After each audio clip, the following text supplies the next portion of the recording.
Hey everybody, happy Wednesday.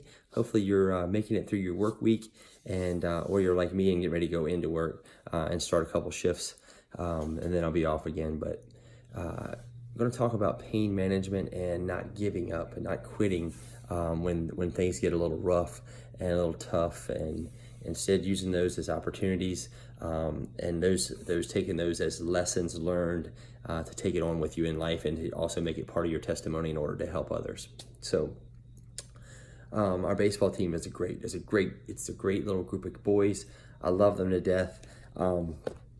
They are super encouraging to one another. They are pumped up. They are super competitive. And we always try to make sure that we honor God in everything that we do as well. And we try to make sure we teach them that. This weekend, we had only 7 of our team. 7 boys, and then we had 2 fill-ins, which I appreciate those kids coming to help us out. So we had 9 players, but we had 11 players there. We had 11 players there because 2 of our boys are injured, and I mean, one is injured, enough where he's in a wheelchair, and he's healing up from a femur fracture, and the other one has multiple injuries that he's trying to get straight from. So that's a struggle, right? How hard do you think it was for them to come to that game and to have their little uniforms on but not be able to play, right? I can only imagine. It breaks my heart, but it also brings me joy to see them still willing to come to and compete or be with their friends as they compete for a championship, to be with their friends, to show them that they haven't given up on them. So please don't give up on us, even though we're hurt, So I think about those things. And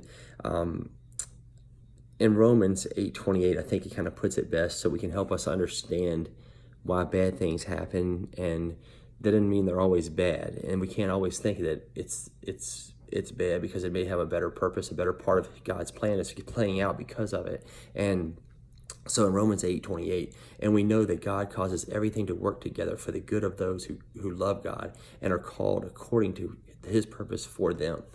And I've talked about this before, we don't always know our purpose. And our purpose, the reason we don't know our purpose is because our purpose is God's purpose, His purpose for us to fulfill His plan. And when we try to manage it ourselves, that's when we get lost. When we go with it, that's when things start going the right way, because that's the way God wants them to go. But when it comes to these boys, that's what I want all of us to do, is to not waste time and feel sorry for yourself and feel like you've been defeated and just quit. I want you to still be there and be part of things and understand that whatever's happened to you has become part of your life now, and it's become part of your testimony to show how great and awesome God is, and what He can do for you, and what He can do for others, and what He has done for me, and what He's going to do for you.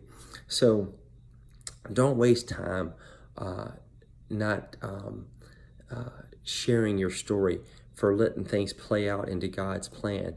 And don't feel like you need to always hide things maybe mistakes that you've made in your life, because that's part of God's plan, and you've learned from it, you've moved on from it, and you can help someone else that may be in that struggle, that battle, fighting that injury, move on as well. So don't be afraid to share your testimony, because the way you deal with pain management may be the same way someone else can learn to deal with it as well. So have a great day, and I'll talk to y'all later.